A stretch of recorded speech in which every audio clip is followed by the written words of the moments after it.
woke me up and they said, Edna, wake up, wake up. I said, why? I'm sleeping. Leave me alone. They said, no, you have to get up. You have to get dressed. You have to come down here. So there were people that wanted to watch your story. And I said, what people? I don't know any people that want to hear my story. And here you are to hear my story. Oh, is it? Oh, my granddaughter, Bobby, look at you. Oh. How special. Dan said. Oh, is this Ted? Yeah. My goodness, Ted, how big. I wouldn't have recognized you. How wonderful. Oh my gosh, I am so pleased to see you. No wonder they made me get up this morning to come and see you. And it looks like you're wearing something that's special there. That's yours. I thought so. Oh, I'm so amazed that you came. You must live a long way from here, yes? Yeah. Well, excuse me, everyone. I'm just overcome by them. This is great. I haven't seen them for a long time. I'm so glad I woke up and came down here today. When I got here, I thought, well, why am I in this place? And then I realized, this is my crypt. Yes, this is me. This is my husband, John. And this is the last time anybody saw me was when they shoved me in there. So it's really nice. It's nice to be back in the open again. And I will try to tell you a little bit about my life, even though it wasn't very remarkable. But I can tell you one thing, I lived to be 93, and that's pretty remarkable for my age. So first of all, I will say I was born in 1886 in Indiana. The first thing that happened to me was my father passed away when I was about 3 months old. And I don't remember much of my childhood. Do you remember much? Do you remember when you were a baby? Remember much of your? No, we just don't do you? No, we don't remember that, do we? But I remember. How old are you now? 9. That's 8. And you? 11. You're 11. When I was about his age, I remember because my mother got remarried, and I had a new father, which was fine. But the best part was, I had a new stepsister. Her name was Gertie. We were about the same age, and we were best girlfriends as well as stepsisters. And we did everything together. We went to school together. We used to hold our hands and walk along to school. It was wonderful having a sister that age. Well, my stepsister Gertie was a bit of a daredevil. Are you a daredevil? No, good. You're like me. I wasn't a daredevil, but she was. She would do anything. And back in the day when we were growing up, not like today, there were railroads everywhere, trains everywhere.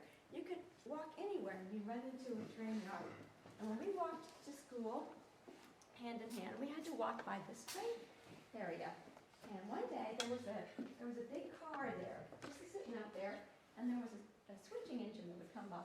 You all know about trains. You know that sometimes the switching engines come by and they bang into the car, and that's how they couple, and then they move the car on down the road. And my stepsister Gertie said, Edna, watch this.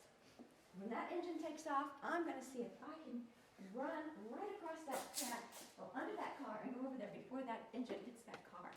And I said, Gertie, don't you dare, don't you dare. What will Mama say if something happens to you? Well, I'm going to get the blame. Don't you dare do that. Well, it didn't do any good. She was off like a flash. As soon as that engine came, she was running. She slid into that car, went clear over there, and within seconds, that train had hit that. Just barely missed her. My heart was thumping. I thought, oh my gosh, don't you ever do that again to me, Gertie, never. She said, all right, I promise I won't do that, but I might do something else. Well, meanwhile, I'm just walking along one day on the way to school, and this train goes by pretty fast, and it threw up a cinder. And I got a cinder caught in my eye. Do you all know what a cinder is? You do? Well, good. I had a little girl last time who didn't know what it was, and I had to explain. It's like a little piece of coal. It got stuck in my eye. Anybody ever had a cinder in your eye? Anybody here? Have you had something in your eye? Yeah, something like dirt or something. It hurts, doesn't it? Oh, it hurt. It hurt so bad. Tears were coming down my eyes. I couldn't see. I had to go home. I went to my mom. I said, Mama, I've got something in my eye. She said, well, let me see, Edna. And she pulled my eye up and looked, and she looked way back in there. She goes, I don't see anything in there. She said, it'll be all right. Just keep going. I thought, Mommy, it's not going to be all right. It hurts. And it hurt. It hurt. I couldn't hardly eat my dinner. I couldn't sleep. I couldn't concentrate on my school. It really hurt. It hurt for days. It hurt for weeks. And it even hurt for months. And my mama didn't do anything about it. She kept saying, it'll be all right. But you have to remember, this was the 1890s. There was a depression on. People didn't have money. We didn't go to the doctors back then. And you certainly didn't go to the hospital because only people that were going to die were there. And we didn't have the money to pay a doctor. So we just kind of did what we had to do. Well, it kept going, kept hurting. And one day, I went blind. I couldn't see at all. And my sister Gertie had to lead me along so I could feel my way. And I thought, oh, I'm only 9. I'm going to be like Helen Keller the rest of my life. Well, they put me on a chair, and the kids are out playing. And I was sitting there one day, and all of a sudden, this light came in my eye. And I thought, oh, I can see! And everybody goes, what? Edna can see, Edna can see. And they all come running up. And sure enough, the light came back in my eye. But it still hurt so bad. And then, I'm going to tell you something else, and you're not going to believe this, because I don't even believe it. I don't know how it happened. But remember, we were living in Indiana, but way up in Detroit, my aunt lived. She was my father's sister, and she was a housekeeper for my other uncle. And one day, she was sitting there, the very day, I think, that I could see, the way she tells it, she was sitting there mending by herself in the house. And somebody said, her name was Elizabeth. They called her Libby. Somebody said, Libby. She goes, what? What? Who's calling my name? I'm here by myself. I said, Libby. And here it was my father's voice. My father had been dead for 9 years, and she and my father weren't very close. And this voice came to her and said, Libby, I want you to take care of my children, and especially Edna. And she got to thinking, well, something must be wrong with Edna. So she sat down and wrote this letter. And she sent it to my mother and said, is everything okay? My mother wrote back and said, no, it's not. Edna's got problems with her eyes. And my Aunt Libby said, fine, send her up here to Detroit. They put me on the train. I went up there.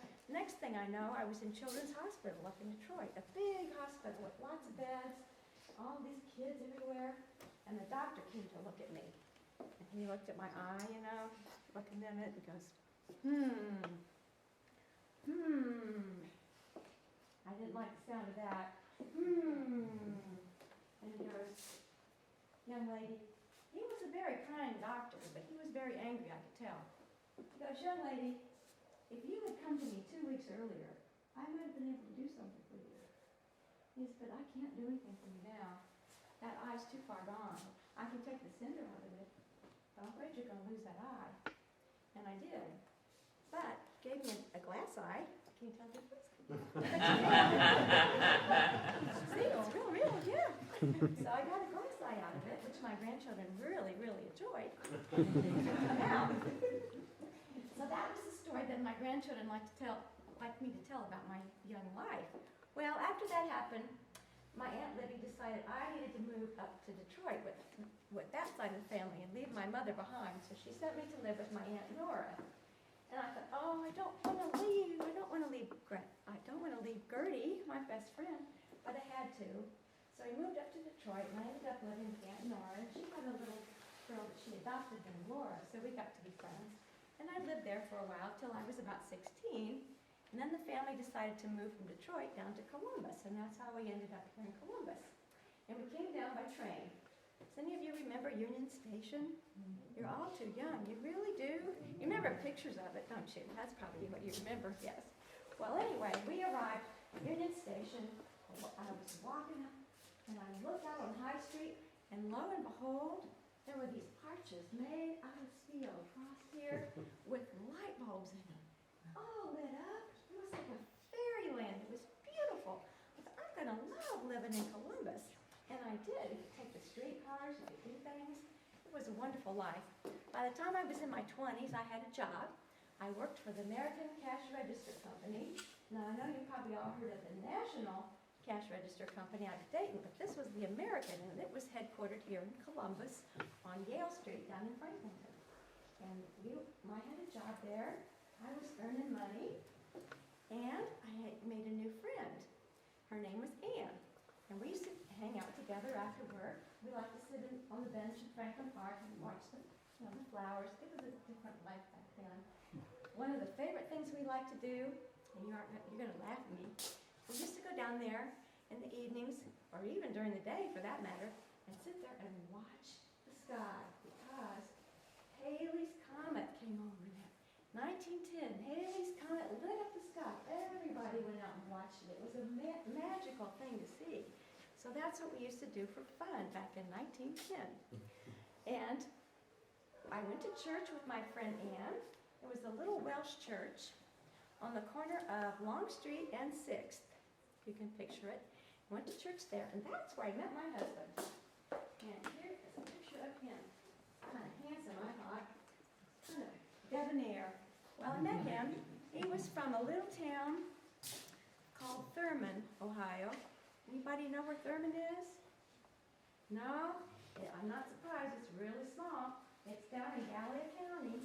It's not too far from Gallipolis in Cheshire, down in that area. That's where he was from. He was a farm boy. He lived on a farm, and he did that for a while.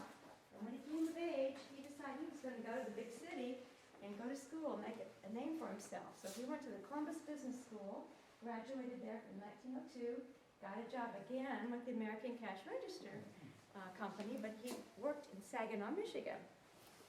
Well, one day we all took a trip to Brooklyn, New York, and that's where we got married. We went to visit the family, but we ended up getting married there too. It was wonderful. It was October 21st, 1914.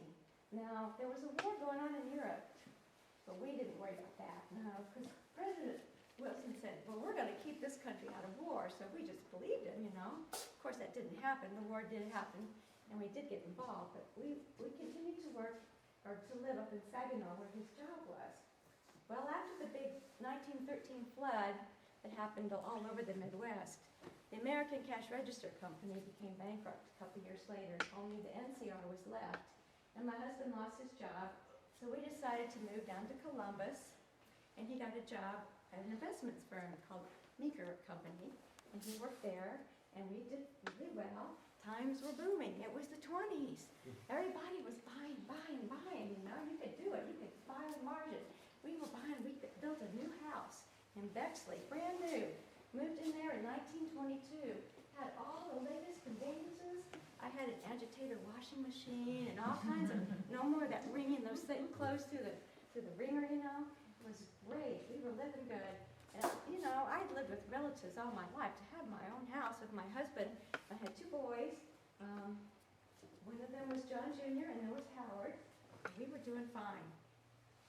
Boom, boom, boom. Calvin Coolidge was president. The business of America is business. Everybody was going strong, but it couldn't last. And in October 29, 1929, we had the big Wall Street crash. And my husband saw it coming to some extent. And he went down to the banker and he said, I need to refinance my mortgage quick. And they did, and luckily, because it came down and we were able to afford to pay the interest every year to keep our house going. So we managed to squeak through, and we kept that house. We lived there for 37 years in Bexley on Bryden Road. And we lived a good life. We had to ride through the Depression, and of course by the time the Depression was over, World War II happened. We were fighting the Nazis then, and my boys had to go off and fight like a lot of boys did. It was scary times. We had to do what we had to do. They went off, they came back. We were finally getting back on the even keel, 1950, when Truman was president. And my poor husband, he was suffering from diabetes, and he didn't take good care of himself, and he passed on. He was only 64. So I lived in the house on Bryden for a while, and then after a while it got too big for me. So I moved to an apartment on King Avenue. Does anybody know where King Avenue is in Grandview? Yay! It's a wonderful place to live. Great neighbors. I had great neighbors. And that's where my grandchildren would come to visit me, right? Do you remember those days? That's right. Do you remember the fun things we used to do? Yes, we used to, well, we baked cookies. We used to watch birds, right? Let me see, what else did we do? Oh,